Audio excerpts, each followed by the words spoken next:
All right, so my ex has all the money in the world, all the connections in the world, and everything, and they're getting the highest, most expensive freaking attorney they can, because they're shafting me. So, like I said, I fired one attorney, and I got another attorney, and his name is Vince Rakestraw. And Vince is the shit.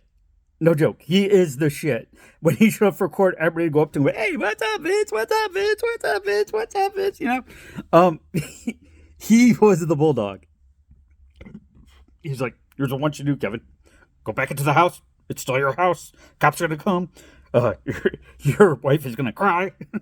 And the kids are going to see that. And she's going to say, you can't be here. You can't do this. You can't do that. And like clockwork, man, it was boom.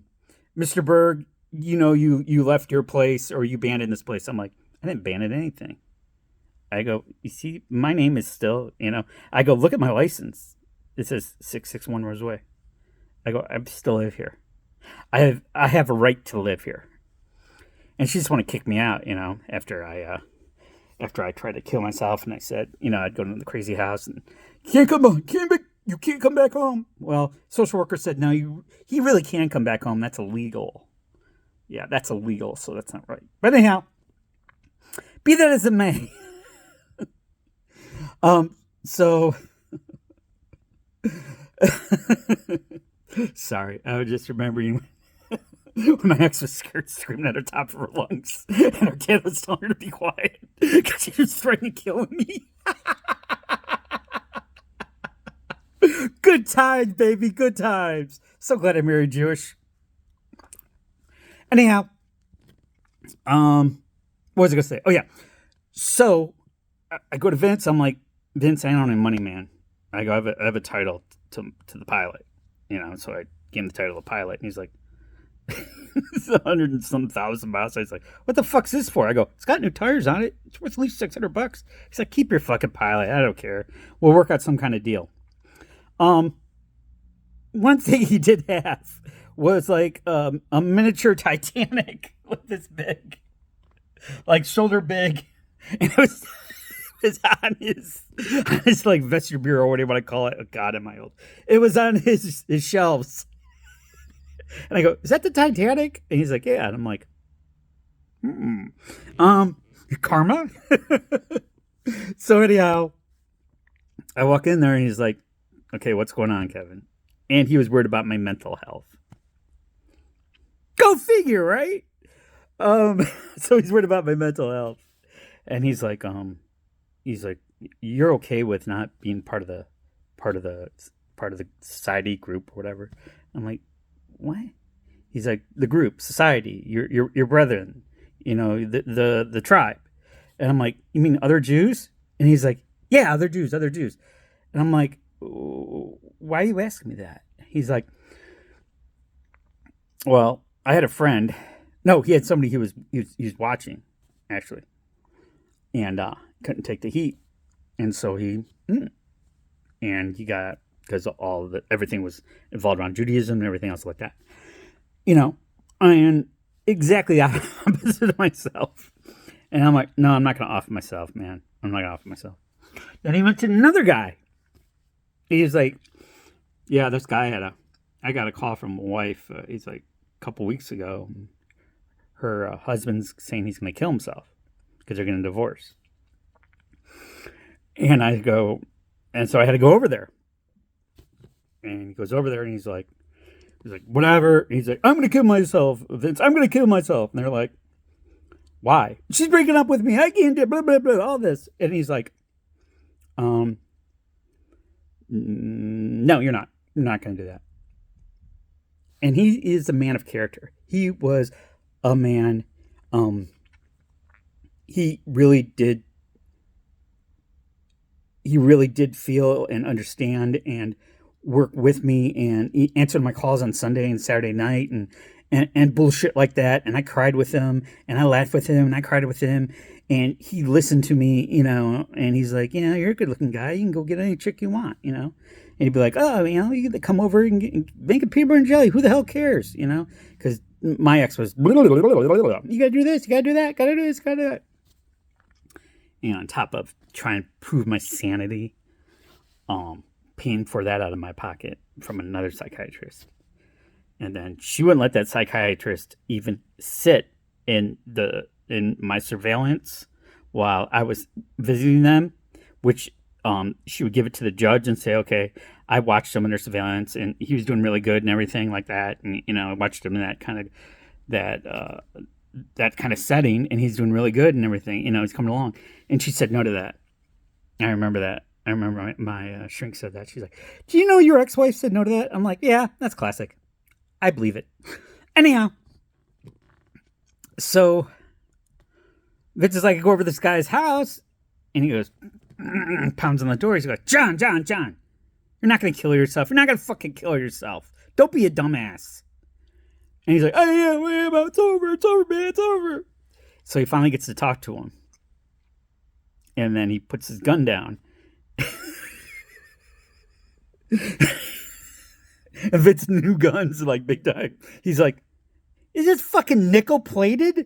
He's like, if you paid for fucking this, I'll shoot your ass.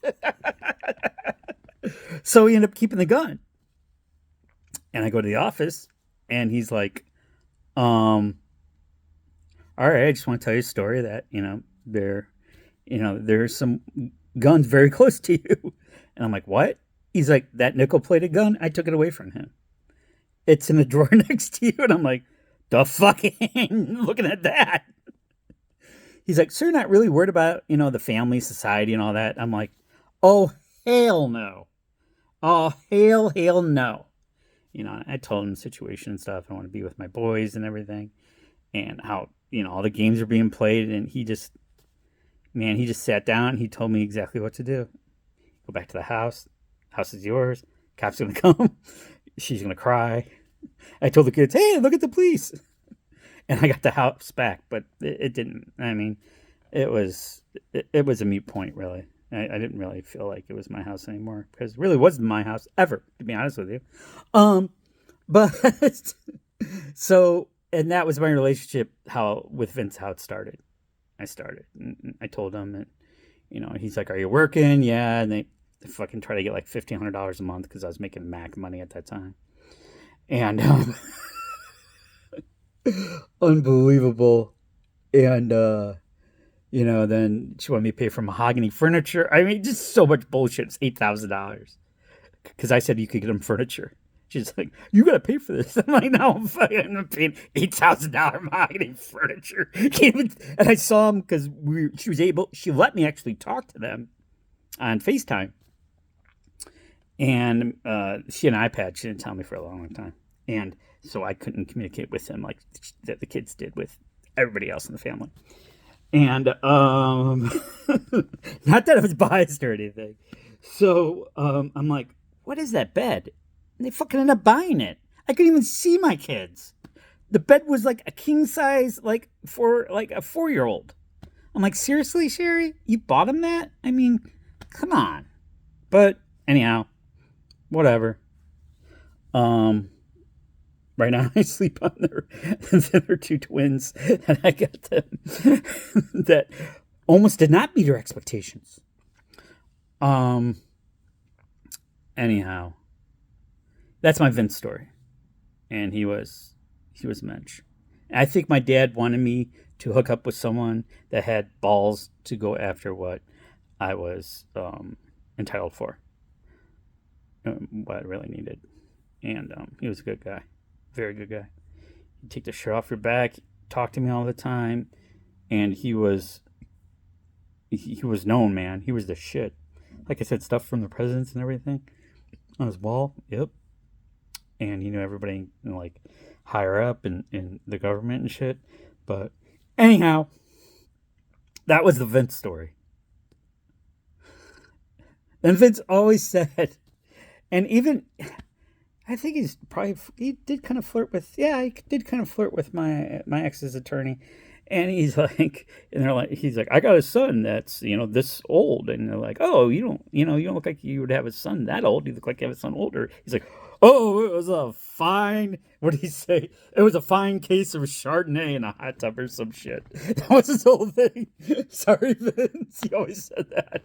He's up there, so, but he always said that. He's like, oh, but anyhow, he's older and he was in the best health. And her attorney, my ex's attorney, would say, "Are you gonna live that long? Are you gonna live that long? Are you gonna live that?"